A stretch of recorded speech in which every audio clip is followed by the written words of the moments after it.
Welcome back, one and all, to another episode of The Damage Report. Today is a big old News Tuesday because we've got Jayar Jackson. Jayar, how's it going?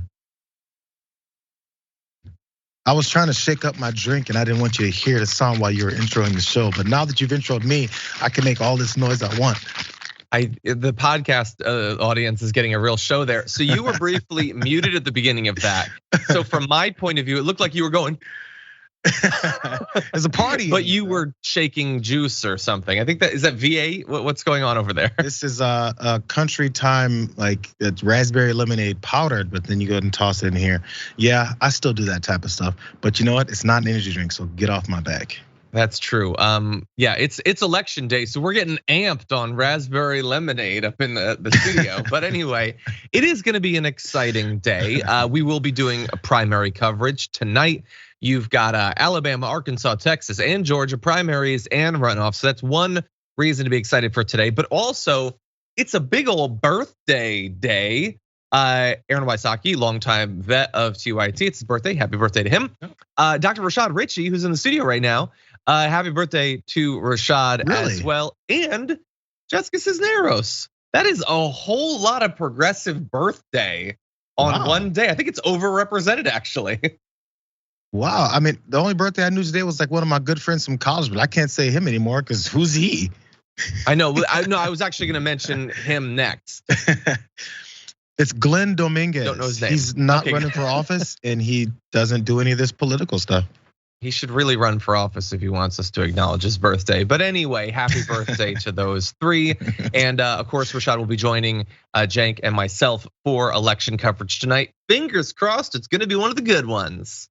But we'll see that together. Now, through the course of our show today, we are gonna be doing a little bit of last check-ins on some of the primaries are gonna be happening tonight. They've gotten spicy in their final hours, so we're gonna be talking about that. Some big decisions coming out of the SCOTUS on the one hand, the DOJ on the other hand. One of them's good, one of them's bad. Stay tuned to find out which is which and how good the good one is. The campaign against books has entered a new phase.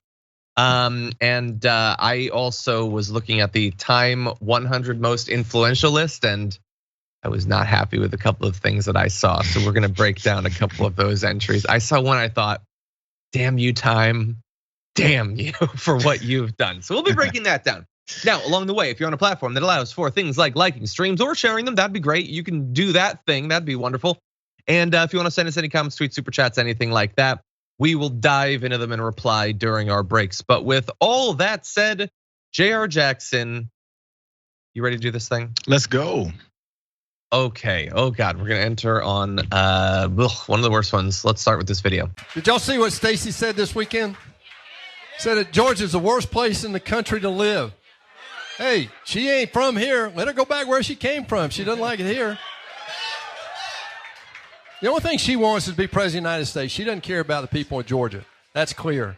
You know, when we saw in 2018 what she did and what she said, oh, we're gonna have a blue wave, we're gonna do it with documented and undocumented workers. You know, I don't think a lot of people in Georgia understood that when she told black farmers, you don't need to be on the farm. And she told black workers in hospitality and all this, you don't need to be. She is demeaning her own race when it comes to that. I am really over this. She should never be considered for material for a governor. So that is David Perdue on the John Frederick show, the Godzilla of Truth, which doesn't really get across the image that I think he was going for there, or maybe it does, I don't know. Anyway, that is David Perdue saying that Stacey Abrams, who of course is a black woman, is demeaning her race because Republican, because America, because 2022, she's demeaning her race.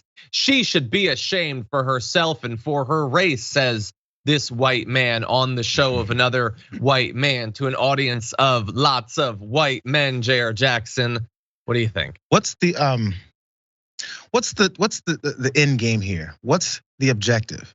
So, are you looking to generate some more black voters in America for your cause? Are you looking to have them go, yeah, you know, you're right, huh?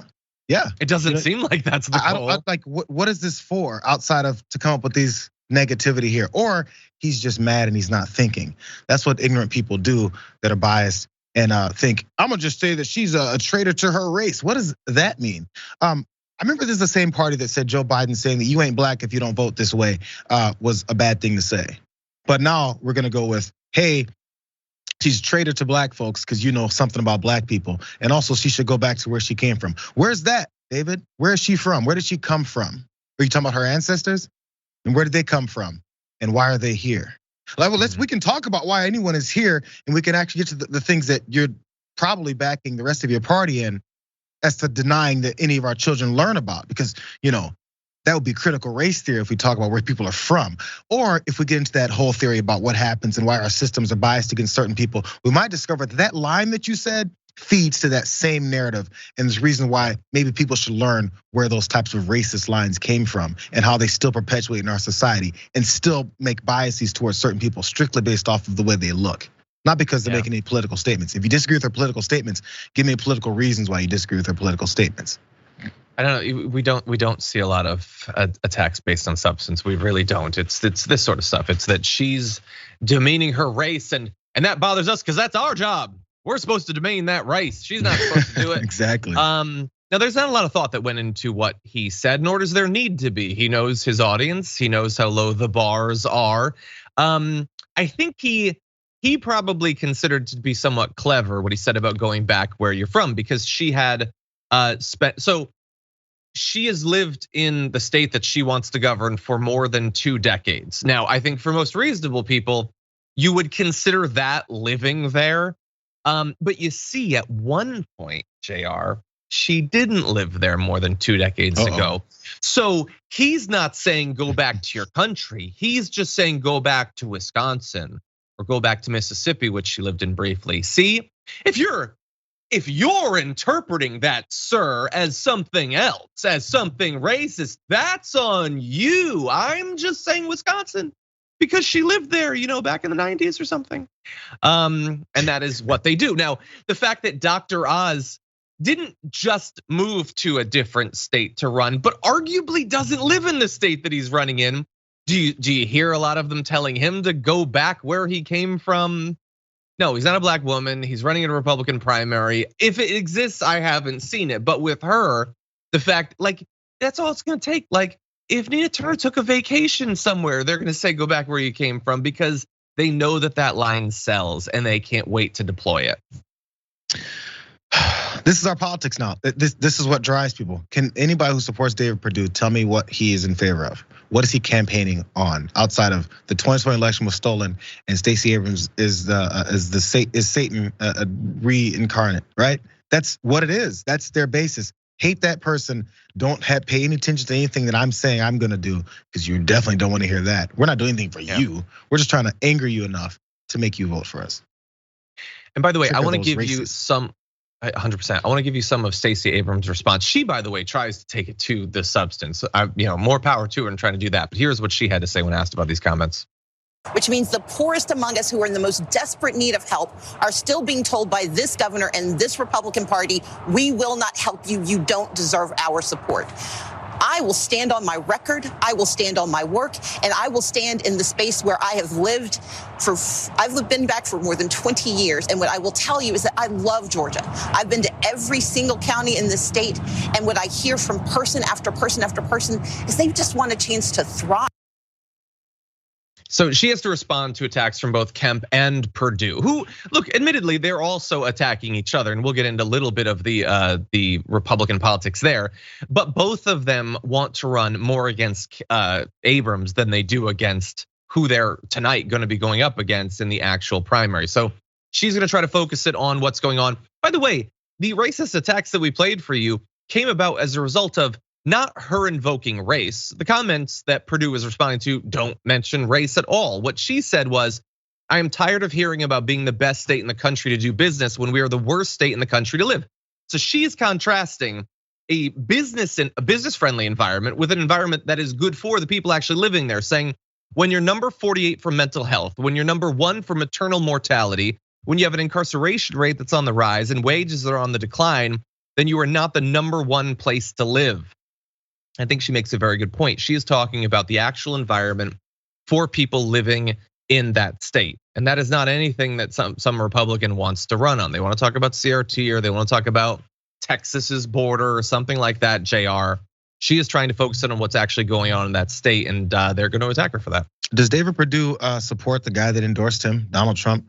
Donald Trump campaigned all over the country talking about how much America sucks, how devastating it is. Our military was depleted. It sucked, demoralized.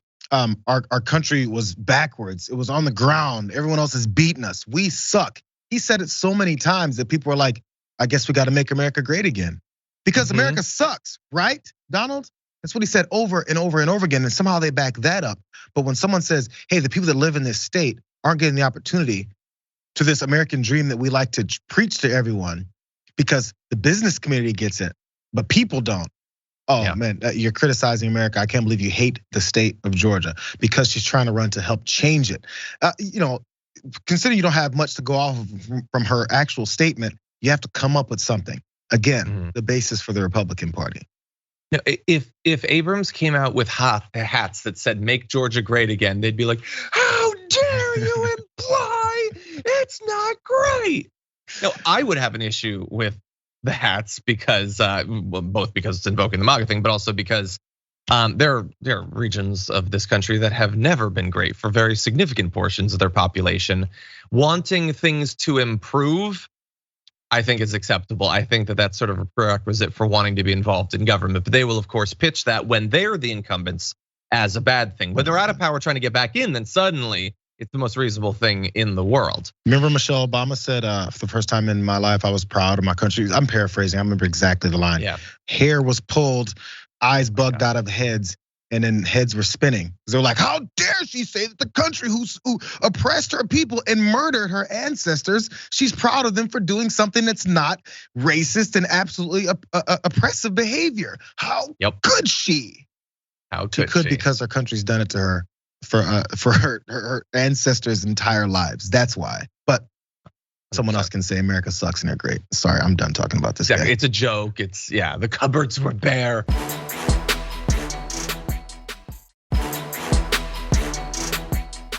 Anyway, so that's Perdue and Abrams. Of course, Kemp is the third person in this. So why don't we jump into a little bit of what's going on with Kemp in these last few days, starting with this video. Obviously, it's no surprise to anybody that the former president went after you very hard after the Georgia 2020 results, said that you were not strong enough on election integrity.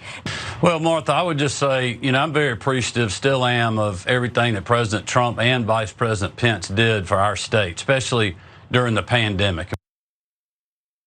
So that is Brian Kemp, who is running in the Republican primary to stay on to try to continue as governor of Georgia, and he's reminded that Trump blames him for Trump losing the 2020 election. Which, if you're new to American politics, here is how this goes. Trump lost a ton of states that he needed to win to be president. Kemp couldn't overturn the will of the voters and refused to even try. Even if he had, Trump still would have lost by a ton. But somehow it's Kemp's fault. And so because of that, despite them agreeing on like literally everything, there's no substance there to disagree on. Trump is supporting David Perdue in his bid to take out Kemp. But despite all of that, despite Trump blaming Kemp for his election loss, despite him endorsing his primary challenger, Kemp is still a Republican, so he has to say, it's great, they're the best. I love all of what they did when they tried to overthrow democracy and then blame me for the fact that their coup failed. I thought that was really awesome. And by the way, it isn't just that he criticized him. It isn't just that he implied that the Republican challenger would be better. Trump went a step further than that, which you'll see in this clip. When Stacey Abrams says, I'm not going to concede, that's okay. No problem. Oh, she's not going to concede. She's not going to concede. Of course, having her, I think, might be better than having your existing governor, if you want to know the truth. Might very well be better. So here's where we're left. Trump is going around saying that having Stacey Abrams, the Democrat, would be better than having the current ultra-conservative Brian Kemp, the guy who ran the campaign ad of him pointing a shotgun at a boy who wanted to date his daughter. That guy's not conservative enough for Trump, if you forget. And Kemp still has to be like, oh no, they're the best. They're awesome. Oh, he's trying to destroy me. He's lying about me. He's the best. And here's the thing, Jayar. Kemp is whooping up on Perdue in the polls, at least. I mean, who knows what'll happen, but all the recent polls show him with a handy lead. So why not project strength? Why not say, you know what, Trump wants to attack me, that's on Trump. The people are in my corner, I'm gonna win on my own. Instead, he is like deflecting a guy who is continually kicking him in the face. Well, he doesn't have to. That's kind of what I was actually thinking. I said he's so head and shoulders ahead of David Perdue. He's like, I don't have to actually be adversarial. I don't have to respond to the negativity. I can look like the guy that's above the fray. And these two are fighting about me, but I'm just floating over them going, nice fight you got going down there. He doesn't want to alienate anyone or even insert himself from his point of view into this fight. And actually, it's probably the best way to go, because Donald Trump was already slinging mud, and you might as well just go ahead and look at it landing next to your feet because of his position he's in as far as this race. But again, if there's no other illustration of how much Donald Trump thinks America is him or everything about America is him because he has a dictatorial mindset, it's for him to then point out how much better he thinks, which he doesn't actually think Stacey Abrams would be over Brian Kemp, who, as you point out, did everything conservative leadership would want, everything Donald Trump would want, except this one thing about the 2020 election. That is the only thing Donald Trump cares about. Nothing else matters because that is him. If it's about him, that's America. Him losing the election thinks America lost an election. Sure. It's insane. That's the only thing on his mind. If you disagree with that, you don't exist to him, because he's got a lot of issues he doesn't want to come out and needs to be president again to make sure they do not. And even in that area where he has the biggest issue with Kemp, which is that Kemp didn't do something that is literally impossible, which is somehow hand him the election. It's not like Kemp opposes him in that general area. Since that election, Kemp passed their insane voter suppression bill. That is all that Trump wanted done. He did it. And by the way, Kemp had already passed voter suppression legislation prior to his previous run against Stacey Abrams. He has been trying to suppress the vote. Brian Kemp has never seen a black voter he didn't want to bar from doing that. So what is your problem, buddy?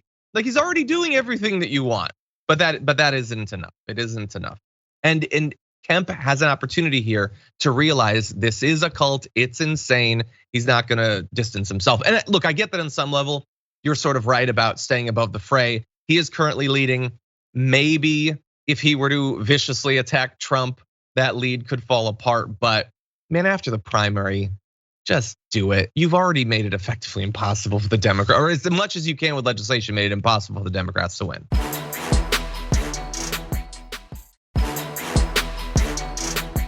We're down to the wire on one of the most important remaining Democratic primaries. It's gonna be happening later on tonight. Or actually, the voting's happening right now in Texas, and that is Jessica Cisneros versus the incumbent Henry Cuellar. And this race has been incredibly dirty, not just naturally dirty from the fact that one of the two candidates is, potentially tied up with some sort of corruption thing having to do with Azerbaijan, but the arguments being used against Jessica Cisneros are about 50 miles away from substantive. So we've already showed you the billboards attacking her as a home wrecker and things like that. Now, journalist Daniel Marin says, a source in Texas tells me that either Cuellar or an allied group is sending voters in that district campaign literature that's styled to make it look like a newspaper. And that is 100% true. That is happening. Here's the front page of the South Texas Reporter, which they're making it seem as if, so let's advance to that next picture. You're gonna see it's as if it's a newspaper. It's not. And look, hey, good news for Cuellar in the waning days of the election. Cuellar cleared.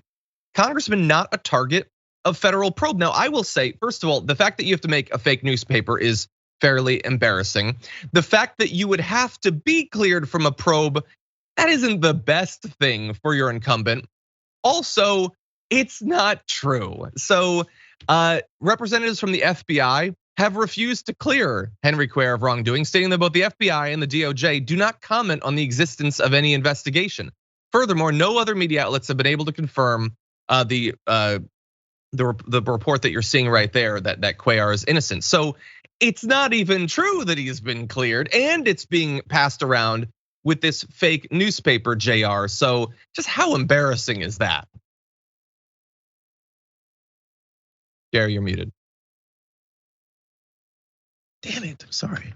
We're gonna get you trained up on that mute button. I'm sorry. I'm just trying not to have my juice shake in front of your camera. Okay, so this is the thing. So when it comes to this whole thing, they're sending out flyers in the middle that look like newspapers. The first thing I thought was, nobody believes this is a newspaper, do they? Because I've been getting flyers for campaigns every day. And I think there's about 10 to 15. On a good day, there's 7. Every day there's campaign flyers. I don't know if anyone can literally look through all of that and go, oh, here's a newspaper, the South Texas Reporter that I apparently subscribe to. And they're sending me papers suddenly in the mix of all of my campaign mail. Nobody's buying it. I feel like if I see your candidacy, send me some mail, I'm gonna not vote for you. I hate it so much. I don't know what to do with all this garbage. That's just my own personal issue with this. But I don't think anyone really pays attention to this stuff to a degree to go, oh, I was about to vote against Henry Cuellar, but this random flyer in the mail from the quote South Texas Reporter changed my mind. I don't know who counsels these folks, who thinks that these things are effective, or maybe it affects the group of folks from, I don't know, 75 to 100 years old that are like, yeah, I still read the newspaper. I don't want to like disparage anyone like that, but just the thing, a newspaper would change things like this. If it was a real newspaper, does that? I don't know, man. I think that if you are, look, I think for regular people, perhaps not. But remember, this is a primary. Regular people aren't the target audience in primaries. It's people who are tapped in more to what's going on. I think that some of them will have felt a little bit weird about the fact that he's potentially being investigated by the FBI. And I think they will seize on this. Like, see, he's cleared. He's cleared. This fake newspaper has cleared him. I think that they're going to be very excited about that.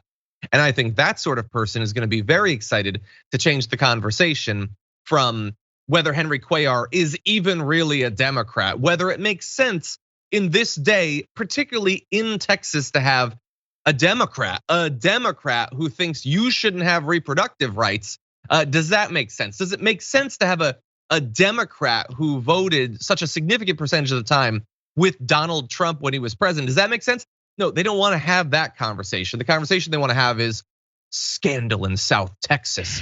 Jessica Cisneros fling years and years ago that has absolutely nothing to do with any of this. Now, the reason they have to publish this in a fake newspaper is they tried to make this a story, and actual news outlets had no interest in this whatsoever for obvious reasons. So they just invent a newspaper to talk about it. That is what they want this race to hinge on. And honestly, if I was a supporter of Henry Cuellar, I would too. Because what substance are you gonna use? You're gonna like have him give speeches about the land grants that are just big payouts to campaign donors and stuff like that? Who wants that to be the thing that people are focusing on? Boring. Exactly. That's their thought. That'd make it look good.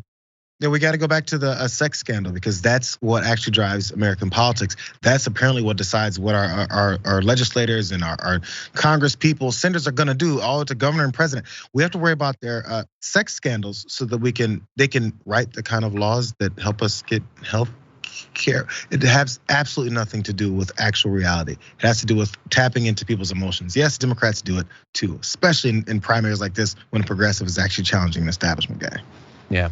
And by the way, if you are right now watching this live and if you're in that district, go out and vote if you haven't already. First of all, if you're in that district and you're watching this, I find it inconceivable that you wouldn't have already voted, but it is going to be close no matter what. We're in the runoff right now. The original actual primary was super close, just a couple of points. She could win, she could lose. It's gonna be close either way. And like imagine knowing that like if she loses by like a point, it definitely will have been influenced by this. Like how sickening is that that is what in 2022 elections still hinge on, is this sort of made up nonsense. Yep. Anyway, with that said, we're gonna jump into our first break. We come back, lots to talk about, including a little bit of good news potentially, and we'll be back with that in just a few.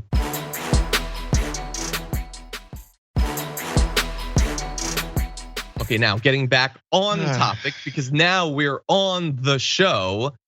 Let's talk about some stuff. Okay, the Supreme Court has been and will be on a real conservative tear. I mean, even in advance of getting rid of Roe v. Wade and possibly shredding the ability of the EPA to regulate the environment and destroying New York's gun laws, and there's other abortion cases coming.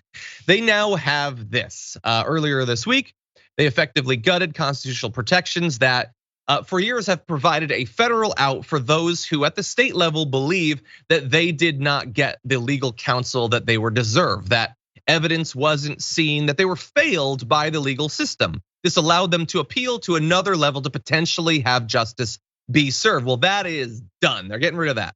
It's a 6-3 ruling. I will allow you to have the fun game of guessing which is the 6 and which is the 3. Anyway, in it, the right-wing majority of the nation's highest court barred federal courts from hearing new evidence that was not previously presented in a state court as a result of the defendant's ineffective legal representation. The decision means that prisoners will no longer have recourse to federal judges, even when they claim they were wrongfully convicted because their lawyers failed to conduct their cases properly. So this is specifically Shin versus Ramirez and Jones. The decision by the SCOTUS was authored by Associate Justice Clarence Thomas, and they denied the petitions of 2 death row inmates in Arizona. So they said that their attorneys had failed them at trial. They said that as a result of that, their 6th Amendment rights to due process and habeas corpus were violated. Thomas says that because their appeals were denied at the state level, they have no legal standing to sue federally, which, look, I'm not the expert. We can bring in Adrian Lawrence, to me means literally nothing. It has been a long established course that you could appeal to the next level, to the federal level for this, and they've just decided no. So all of this sounds bad, Jayar. The one silver lining is that this is going to affect everyone economically the same. Because everyone, the richest people in the world who have legal teams of dozens of people and someone who literally is being represented by the state pro bono, have the same likelihood of being utterly failed by their lawyers. So I have no fear about inequality or anything like that.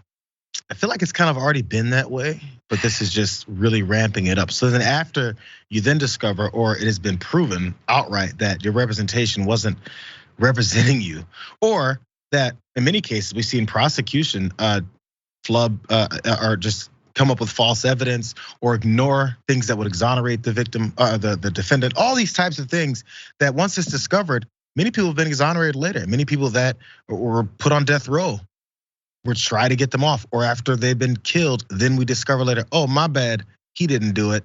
Those types of things, because of the incompetence many times of their representation, it just ends all that. Again, like you point out, does this go across the board? Donald Trump had issue with the vote count in Arizona, Pennsylvania, 4 or 5 other states, right? He appealed it, and they keep appealing it, and he keeps saying, we're gonna take this to the Supreme Court. Which cases do we allow to continue to appeal out of the state and up to federal? I don't know. Again, like you said, maybe we need Adrian Lawrence. She is in the house. I saw her earlier. Maybe we can ask her later and find out exactly what it is that who has recourse, and is it just people with money? Yeah, well, look, I will say, if I could get just a little bit more sarcasm in, there's been this thing in the justice system, especially over the past couple of decades, that people who will be on death row for something will appeal. People will pick up their case and then present new evidence, and it shows that they shouldn't be there, and they get exonerated.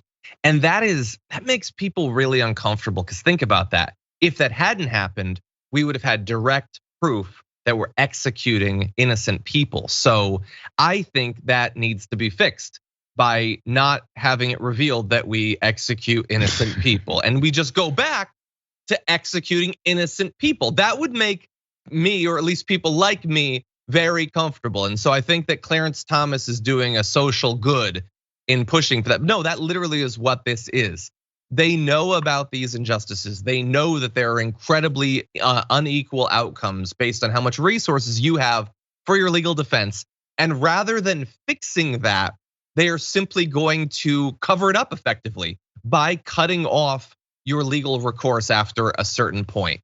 They're doing it 6-3. They know that this is insane. This is yet another thing where they are effectively just jettisoning decades of the way that things are supposed to work. But they have the 6 rather than the 3, so they get to win. And you can add this to an ever increasing number of decisions that will increase for literally years, no matter how hard we fight. We have to fight so that it's just years and years rather than decades, of why the Supreme Court matters so much, why who won the 2016 election was obviously so critical. People will find themselves completely unable to appeal what is happening to them, knowing that exonerating evidence exists. They will spend years, decades, the rest of their life possibly a shorter life because they might be killed by the state. Because Donald Trump won in 2016, and so he got to choose people for the Supreme Court, and they did this thing that they're doing right now. That's how power works in practice. Don't let anyone delude you about it. Absolutely, absolutely. No, there's not much more to say to that. It's exactly what it is that's happening, and they don't really care. Again, because who has the power can just say no, and we're just supposed to move on, because that's why they need the power. It's kind of becomes absolute, and the only person who can change it is those in power who did everything they could to make sure they don't have to change it. Exactly. And very briefly, I want to change up gears and move to this other change. The DOJ has announced a couple of different changes to the way their agents are going to be doing business, and we will have to see how far this actually goes, how significant the change is, but it looks on its surface like good news. So effectively, their use of force policy has been updated for the first time in nearly 2 decades, outlining a sort of proactive need for their agents to intervene when they see law enforcement engaging in brutality. So we're gonna get you to the actual section there. This was announced by Attorney General Merrick Garland, saying officers will be trained in and must recognize and act upon the affirmative duty to intervene to prevent or stop as appropriate any officer from engaging in excessive force or any other use of force that violates the Constitution, other federal laws, or department policies on the reasonable use of force. So if they're there and if they see it, they have to stop it from happening, which is good. But in what percentage of cases are they actually gonna be there? So that's gonna limit it. It can't compel state or local police to do that. The DOJ does not control local or state police departments or their policy. But perhaps at some point, Jayar, a situation will come about where an FBI agent will be near cops or something like that, and they can get involved. Maybe we can send them out more, embed them with these departments, but it's a good change. It's just difficult to imagine how significant the change is gonna be on a daily basis. Yeah, I mean, I don't know if they were announcing this in a press conference to say how they've moved forward and progressed this, but yeah, I mean, maybe there's some circumstances I'm missing here. Or if they happen, is it local cops or do you see like other Department of Justice officials doing something? I'm not sure how often they have these types of interactions where they can be caught by another colleague abusing anyone. Or is it window dressing? I feel like you're leaning in that direction, John. But it's. I think it's good. It's just it's necessarily limited by the fact that it applies only to the DOJ. Yeah, I mean, I don't know. Maybe it's because the talk about what the DOJ is or isn't doing, and people are becoming frustrated with what's the process. When are they going to start putting some indictments down? I'm not sure if this again, like it does sound like a bit of a publicity, a positive publicity story for them. Yeah. And yeah, sure, it's a positive development, but I just wonder to what degree they're trying to get any kind of heat off of them over the lack of action, the inaction when it comes to things, when it comes to this, the January 6th stuff, Donald Trump. We're seeing so many things happen and people are waiting. They're just waiting for something. Here's something. Yeah, people want change. They've been fighting for it for many, many years, and especially in light of the George Floyd protests. I don't think this was the extent of what they wanted, but it's good, it's fine. Here, let me do a little thought experiment. Think about this. Imagine if the change that was just announced, that if you see police officers engaging in brutality that goes against the Constitution or law, you have to intervene. Imagine if someone tried to pass that at the local or state level. Oh my God. You're saying if a cop sees someone else literally killing someone, they should do something about it? Fox would shut down as a media outlet. It's objectively the most reasonable thing and the most necessary reform that I can imagine for the cops, and they would lose it over that. And by the way, cops would lose it. Their unions would go to war over this. The idea that you should stop someone from beating someone to death. You're supposed to be protecting and serving, not protecting people and serving the law. Anyway, I also want to let you know about it. They would say that there would be low police morale. They said there would be ineffective police work. They would say that crime would go up. They would say all those things. And what they wouldn't understand is the damning part about all those declarations would be, so you think beating up on citizens keeps crime down, assaulting people and killing people in many of these cases, make sure that it's effective police work? I think you're damning your own work. Yeah, 100%. Really fast too, another reform that would mean much more if it were at the local or state level and applied to police officers. So they've updated their policy on deadly force. So back in 2004, the last edition of this, it stated that officers can use deadly force, quote, only when necessary. That is when the officer has a reasonable belief that the subject of such force poses an imminent danger of death or serious physical injury to the officer or to another person, which, absent context, seems somewhat reasonable. Of course, cops are trained to believe that literally like a person like with their arms tied behind their back could kill them with their neck at any second. So in practice, it's got some issues. The new version though says it is the policy of the DOJ to value and preserve human life. And as a result, deadly force cannot be used on individuals fleeing, to stop a moving vehicle, or on individuals that are a threat solely to themselves or property. And that covers so many of these cases. We've watched, Jayar, people running away, getting shot in the back by cops. We've seen them just shoot at cars. That happened in California very recently, actually. People like the idea that you can just gun down people who are committing property crimes. That is for some reason become a controversial thing here.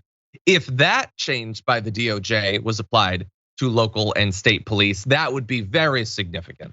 Let me go on the optimistic route. Maybe they're trying to set a nice framework, maybe something that these local departments can look up to. Look, the Department of Justice is implementing this rule where their fellow officers and fellow officials will have to call out when someone else is doing these horrific things. Maybe we should do it too in Omaha. Yeah. You think it's gonna work? We'll see. I think that in 3 years, Ron DeSantis will replace this with a new memo that just says, shoot first, we won't ask questions later. It seems like it's outrageous, but it's kind of what they already do. I know, that's true. Okay, we are gonna take a break so that Sophie doesn't lose it. When we come back, we're gonna be talking about book bans. There's gonna be more of them, and they're coming to a new venue near you. We'll give you the details after this.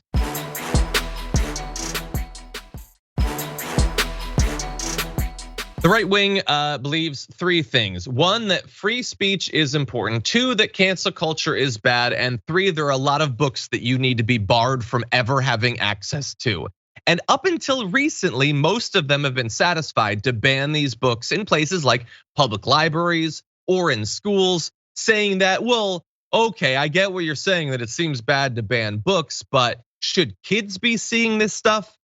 They're not satisfied with that anymore. And now some of them are moving into a new battle in this area. Tim Anderson of the Virginia House of Delegates is suing Barnes & Noble to block the book chain from selling 2 books he calls obscene unless there's parental consent. So when you go to sell a book at Barnes & Noble, you need to check with the parents of your customers about whether they should get these books. Well, okay, on its face, that seems a little bit ridiculous, but I mean, who knows? Maybe there's some absolutely absurd books. I don't know, maybe there's books that are like telling people how to assemble like nuclear weapons or something like that. So what books does he want? Well, he wants a restraining order against them to stop them from selling or loaning. They don't loan. Anyway, these books, Gender Queer, which is a memoir, and A Court of Mist and Fury, a fantasy novel by Sarah Maas. That, yes, does sound like a novel I would have written. So Genderqueer has been named the #1 challenged and censored book of 2021 by the American Library Association's Office for Intellectual Freedom. Mass's book is literally a fantasy novel that's described in its marketing copy as a sexy, action-packed novel. The book's sex scene sparked the objection from the Virginia conservatives. It is a fantasy novel. Like it's got swords or elves or whatever.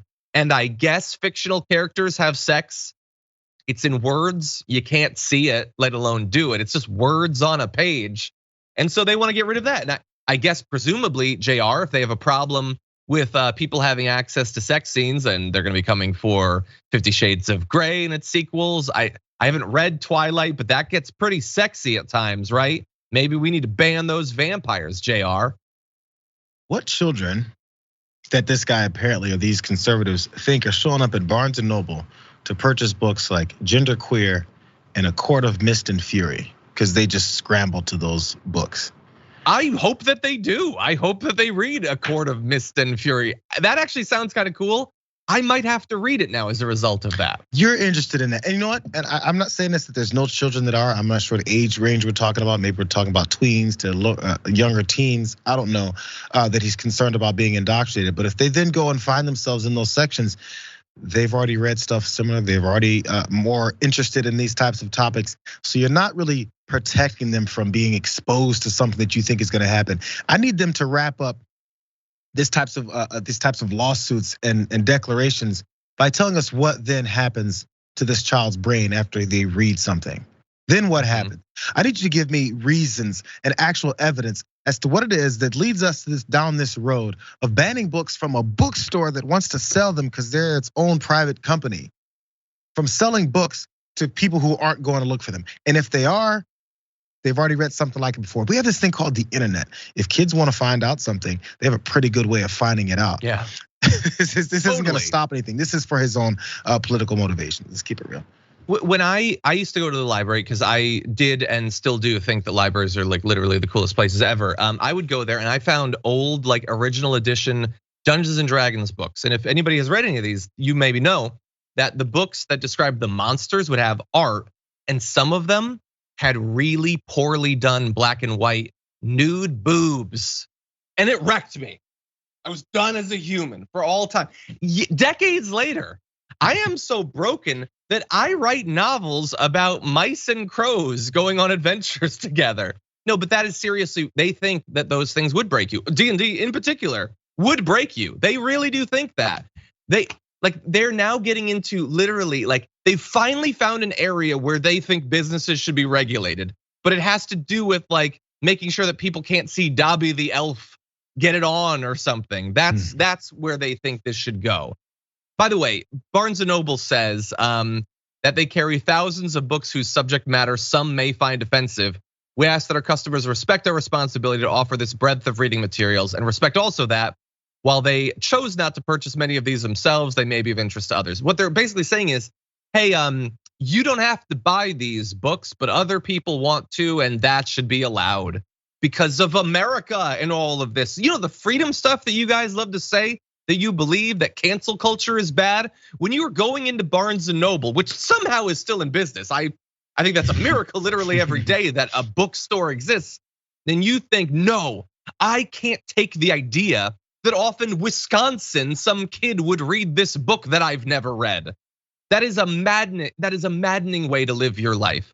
But that's where this is going. That's not good enough to ban it in the public libraries and the schools. Now it has to be in the private bookstores.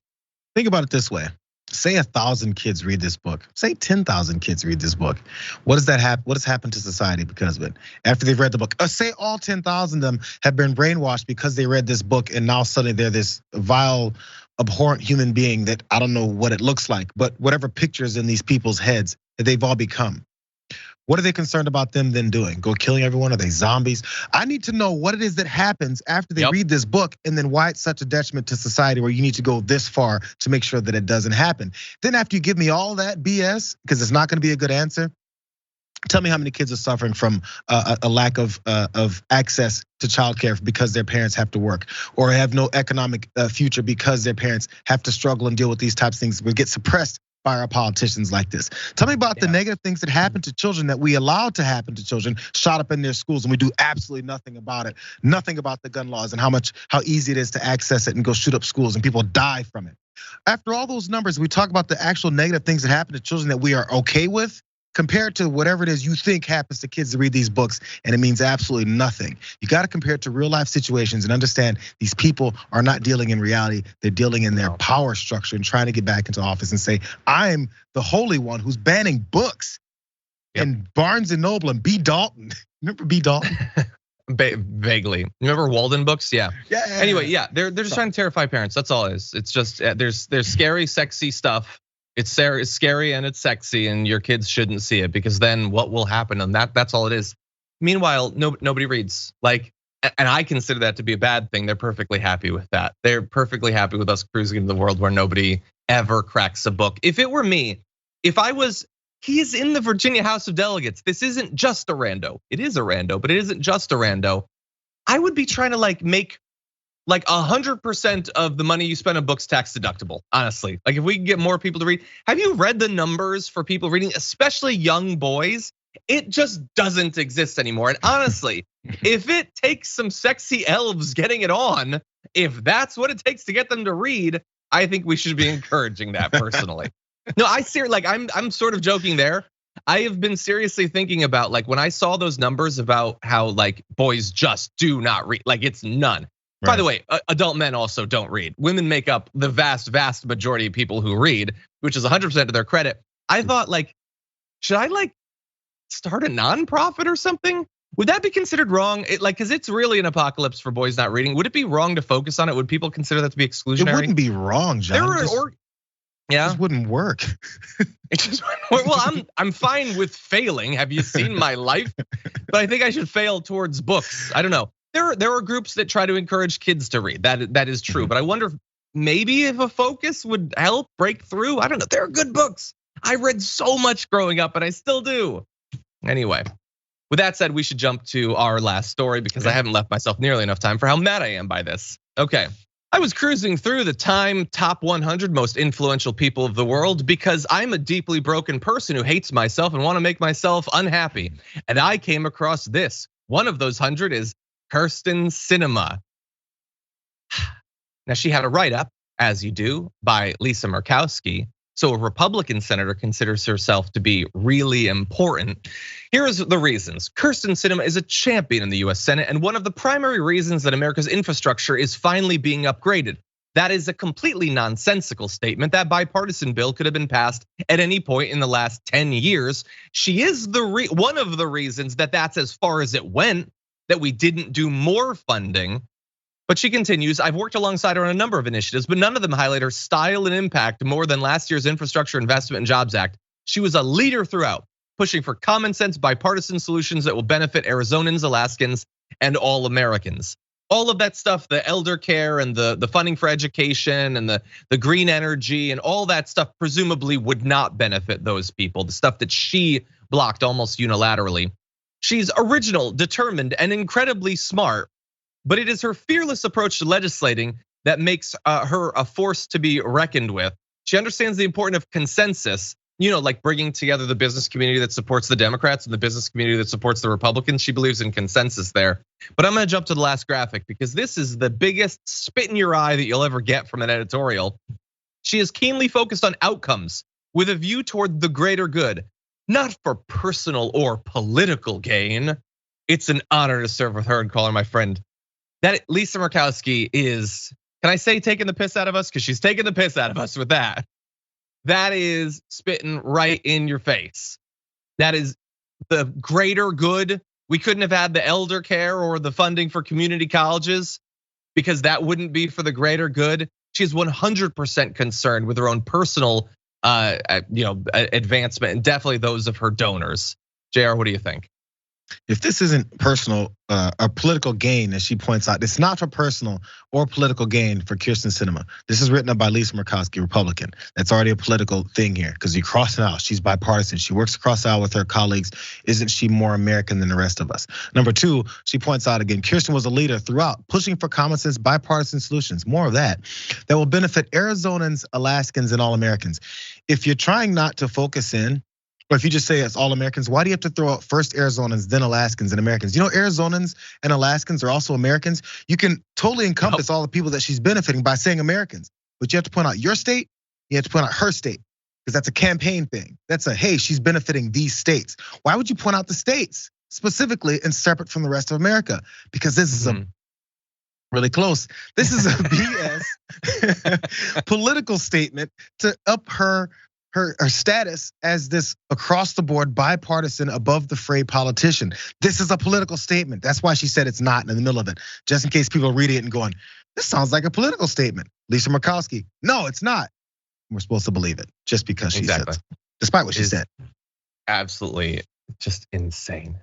How was this the last? Oh, I meant the last graphic of those, Sophie. I apologize. Yeah, it's just insane. Like she's consensus. I will say this for consensus. She has brought basically every Democrat in Arizona together in opposing her. So to that extent, yes, she has produced some consensus. Anyway, with that said, oh God, there's more to talk about in this list. We're probably gonna return to this tomorrow because Ron DeSantis is on this list and we gotta talk about that. Anyway, for now, thank you for joining us. If you're on Twitch or YouTube or other apps, we do have more where that came from, so don't go anywhere, we'll be right back.